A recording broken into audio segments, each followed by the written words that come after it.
আসসালামু আলাইকুম। আমি ইঞ্জিনিয়ার সাইফুল, দুবাই থেকে। আজকে যে ভিডিওটা আপনাদের জন্য আনলাম সেটা হচ্ছে আসলে কুরিং মেশিন বলা হয় এটাকে। এটা একটা কুরিং মেশিন।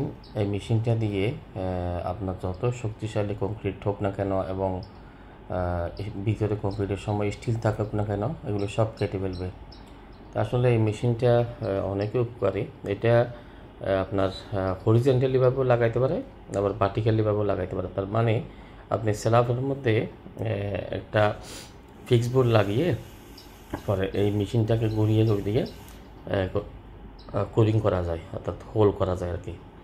হ্যাঁ, তো এখন অনেক সময় দেখা যায় আমরা স্ল্যাবের মধ্যে হয়তো কোনো কারণে আমাদের হোল লাগতেছে, যেটা হয়তো আমরা কাটলে অনেক স্টিল আসবে। তো ওই বড় বড় স্টিলগুলি কাটাটা কিন্তু অনেক কঠিন। সেই সময় এই ধরনের মেশিন ব্যবহার করে তাহলে ওই ইজিলিভাবে স্ল্যাবটা হোল করা যায় এই মাথায় মাথায়।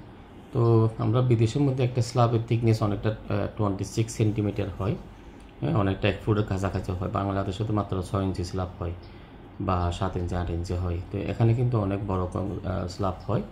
তো এটা অবশ্যই স্ল্যাব না, এটা আসলে একটা আমাদের বেসমেন্ট, রাফট ফাউন্ডেশন। এটার কংক্রিট থিকনেস ছিল প্রায় 1 মিটার 1.5 মিটারের মতো কংক্রিট থিকনেস ছিল। এখানে আমাদের সমস্যা হয়েছিল, এখানে আমাদের ড্রেনেজ লাইনগুলো জাম ছিল।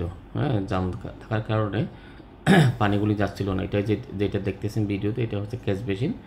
ফ্লোরে যে পানিগুলি পড়লে পানিগুলি যাওয়ার জন্য ক্যাচ বেসিন ছিল।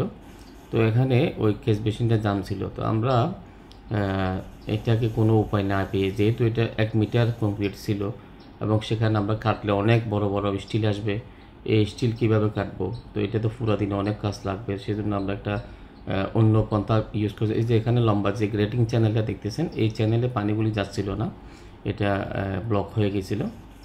যেহেতু র্যাম্প থেকে পানি আসবে এবং র্যাম্পের পানিগুলি এখানে আসলে চলে যাওয়ার কথা ছিল, তো যেহেতু যাচ্ছে না, ওই যে র্যাম্প থেকে পানিগুলি আসলে যাচ্ছে না, সেহেতু আমরা এটাকে ব্লকটা খোলার জন্য বা কোনো অপশন পাই কিনা এটার জন্য আমরা কোরিং করতেছিলাম। যেহেতু এখানে 1-1.5 মিটার কংক্রিট, তো এই পানিগুলি কিন্তু 5টা জাম হয়ে যাওয়ার কারণে এখানে আসার কথা ছিল। এটা হচ্ছে একটা সামপিট, পানিগুলি এসে এখানে জমা হবে। এখানে মোটরের মাধ্যমে, এটার নিচে মোটর আছে, সামপাম্প মোটর বলা হয়, যে এটা সামপাম্প মোটরের প্যানেল বোর্ড। হ্যাঁ, এখান থেকে মোটরটা অটোমেটিক চালু হয়ে পানিগুলি ওখান থেকে শিফটিং করা হয়। তো এখানে ওই কংক্রিটের ভিতরে যেহেতু ইয়েগুলি জাম ছিল, 5টা জাম ছিল, তো অনেক আমরা ট্রাই করছিলাম, কেমিক্যাল দিয়ে অনেক কিছু দিয়ে আমরা ট্রাই করছিলাম, বাট এটা কোনো প্রকারে আমরা ব্লকটা খুলতে পারতেছিলাম না। যার কারণে আমরা অপশন নিলাম যে কোরিং করব। কোরিং করার পর আমরা দেখবো যে এটা কোথায় কী সমস্যা। তো পরে আমরা কোরিং করার পরে পেয়েছিলাম আসলে ভিডিও লাস্টে দেখবেন যে পুরো 5টা কংক্রিটের মাধ্যমে ফুললি ব্লক হয়ে গিয়েছিলো।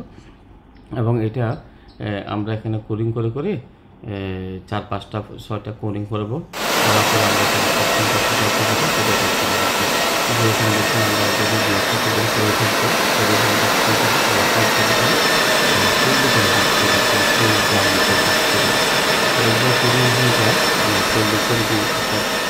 এটা থেকে যে কোরিং দিকটা আছে, কোরিং দিকটা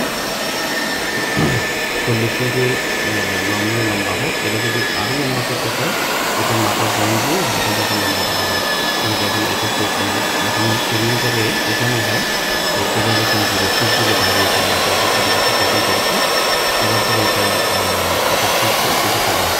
আর যদি স্পষ্টভাবে করা হয়, তাহলে এটি কোরিং করলে ওদিকে ওই যে এখানে যদি প্রতিষ্ঠা আছে এখানে এসে চলে যাচ্ছে। কিন্তু এটা করার সময় আমরা একটা চেষ্টা করতে হয়, যখন এটা যখন কোরিং মেশিন করছে, তো আমরা আসলে এখানে 5টা পেয়েছিলাম, 5টা ব্লক ছিল।